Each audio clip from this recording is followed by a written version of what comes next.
Crystal Spot podcast. I'm super excited to bring with us our guest, Tiffany Hall.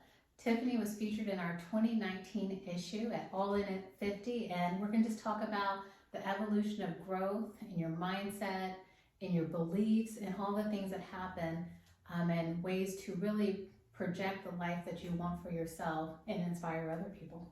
It's kind of a hefty task I put on us today. You know what, though? I think we're up for it. I think we are too. Thank you, Crystal. Thank you.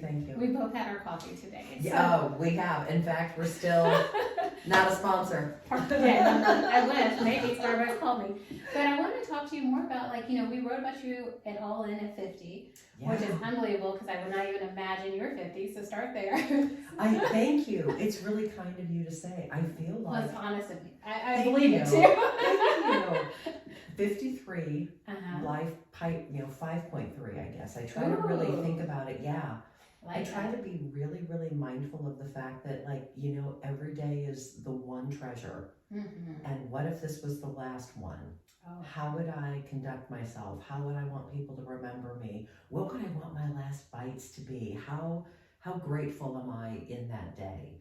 And I think we can get overwhelmed, and I, in the past, would be overwhelmed by the enormity of the future and the vastness of time. And now when I focus on the day and the gratitude of the day, it helps me weigh my energy and my time. So I said we had a heavy task to unpack, and wow. Right? She's up for the task today. I love that. I remember reading your article when I first met you. Let me just tell you, she worked for the Lawrence Chamber. That's her professional job. But when I first met her, I had been on the chamber board for years, but she just exuded this confidence and this aura. That's kind. And if you ever met someone, you're like, man, I just want to hang out with them. I just want to get to know them. So when you came to Crystal Spot, our lounge that we had, I just attached to you. Yes. Because your energy was energy that I could relate to. And every time I see you, if I'm in one of those moods and I'm at low frequency, you lift it up. Oh, you lift me up. I will tell you that I'm honored, first of all, that you shared that with me, but I love that I can be that way. And I was originally kind of just moving in that direction of learning more, knowing more, doing more work, and starting to kind of choose where my energy was going to be. Every time I chose my energy to be with you, I left fed from that. Oh. And you brought people that fed that energy. You and I have many mutual friends. Yes.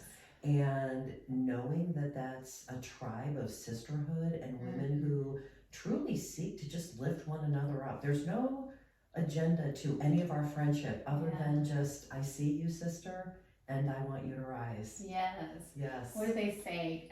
Comparison is a thief of joy. Oh, when I compare my life to your life, then I'm minimizing all the greatness that has been bestowed upon me and my gifts. And so I love finding other people's gifts. And really the whole point of the magazine was I wanted to have a platform to showcase those gifts because so many people seek love because I'm not here, I'm not at the top, I'm not the biggest name. You weren't the president, you're not the president of the chamber, but I said, well, this is a woman who is filling me with so much joy that I wish her story could share and fill more people with joy. And I love that. Thank you. I think that's true, though. We look at title and whatever that turns out to be. And I use this analogy often, and I want us to keep using it more and more. This is the shell. That is the shell. We all want the same things. We want love. We want liberty. We want to be able to, have success in whatever way we want that to be, happiness, security. And when we assign differences to one another or divide ourselves for surface things and things that none of us can control, or even if we could control them, our desire to control one another is just one of the ugliest things about human nature, I think. I agree. And when you can free yourself from that as much as possible, that is good. And that's the attitude in which, like I say, I try to see everyone else. It's no matter the shell that's presented to me, what is the spirit of the person inside? And that person is usually seeking to align or share. Everybody wants to be part of community, no matter how, it's an internal need that we all have inside our spirit. We want to be a part of someone else's existence in some way, but not to control it, but to be seen, to feel seen or heard. Yes, and that our voice matters. Yeah. That and when we use our voices, I hope we use our voices for good.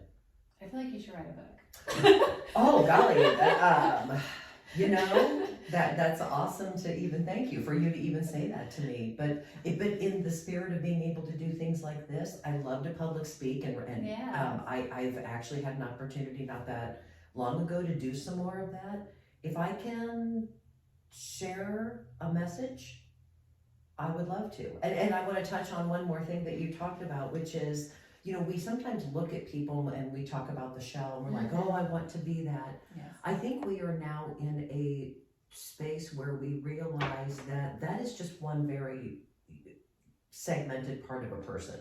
And there's all of this underneath the person, which is, you know, all of what makes them frankly human. And nobody is this pinnacle. You can't look at it linearly. You have to look at it dynamically.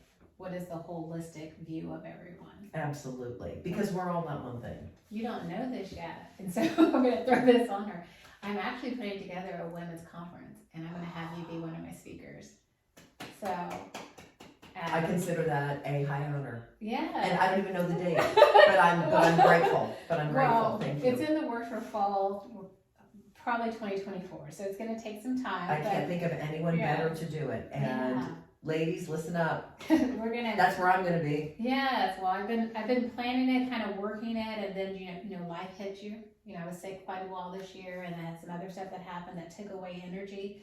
And it's crazy when you align in ways that are not what. And I believe in God, so we can say how I want to say it. Yes.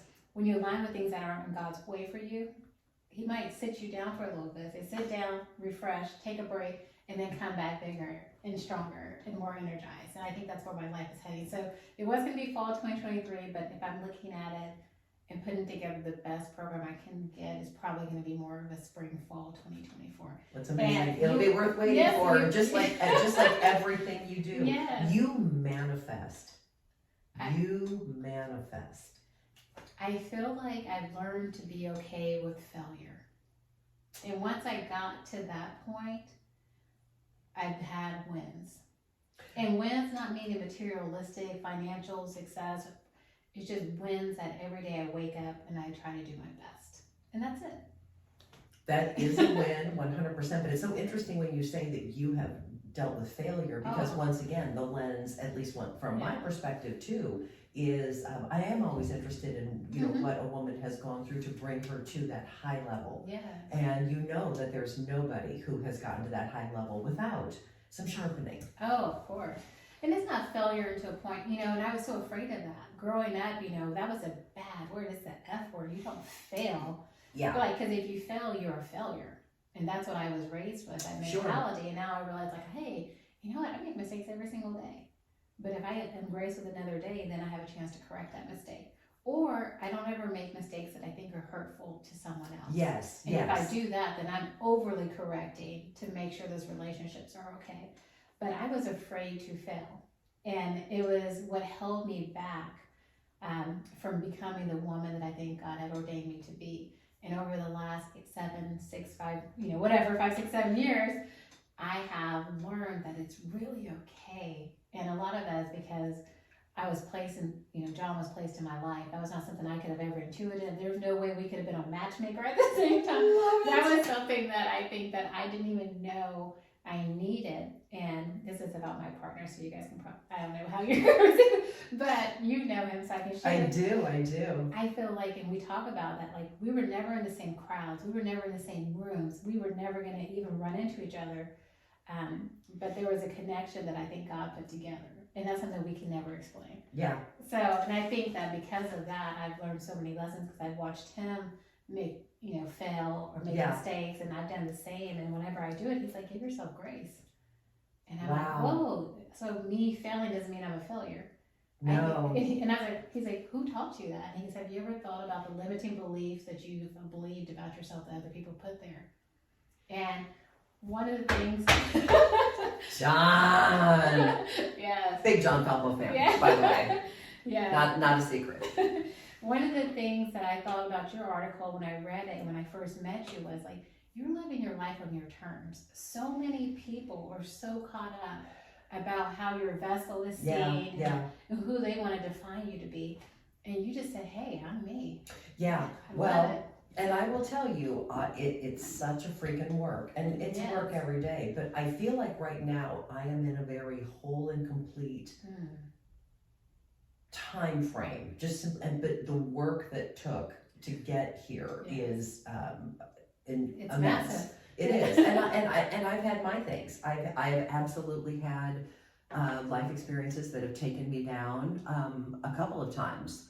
And you lean on your faith, you lean on your tribe, and you lean on your strength. And I did self-work, and thank God had a base of women around me who I authentically was drawn to and fed myself through.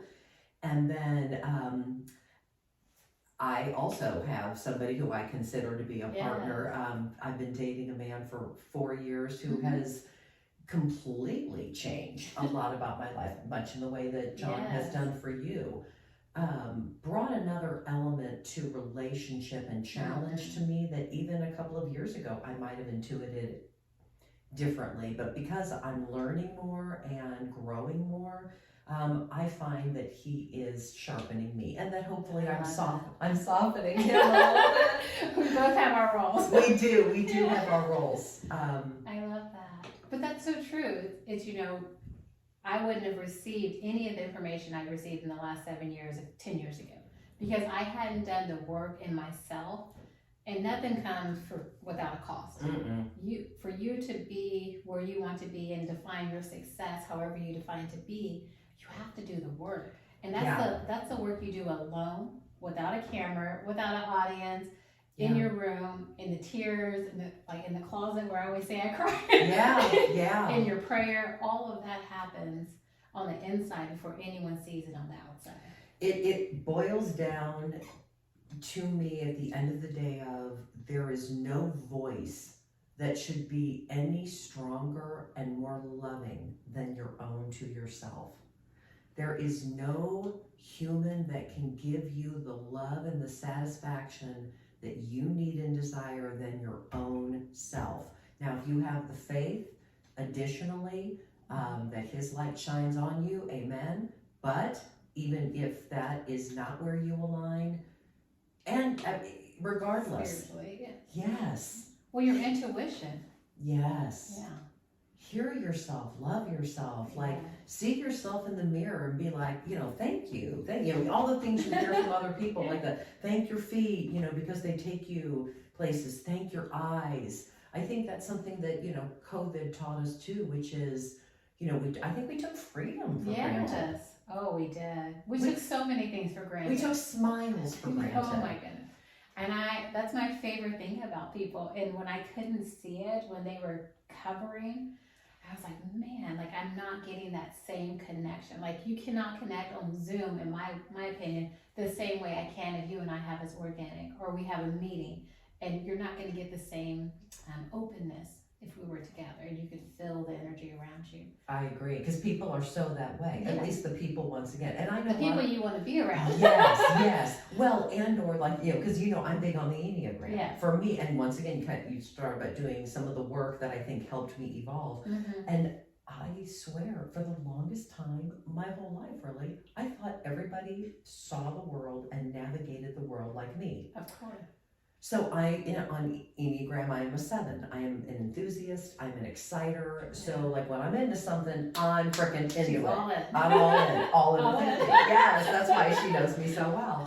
And it's one of those things where, and so if someone didn't approach me back with that same energy, I thought, they didn't like you. Yes. Yeah. But now, and once again, my partner, my boyfriend, if I looked at him from that lens, now that I know that he does not come at the world from that way, but I've learned his love language. It's kind of whatever framework you want to put that, but seeing the person in their own light and right and meeting them there and recognizing that that's their love, right? That's their love. Okay, she has dropped so many gems. You're gonna need to watch this podcast multiple times.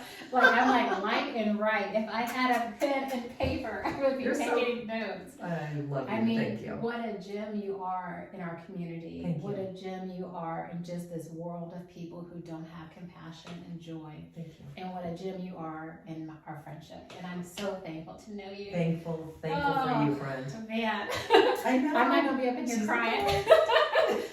But I hope you guys got some good information. I'm gonna take a couple of your quotes out and put them at the caption, but please watch this a couple times because we all have work internally to do. And I'm not familiar with Enneagram. How do you say it?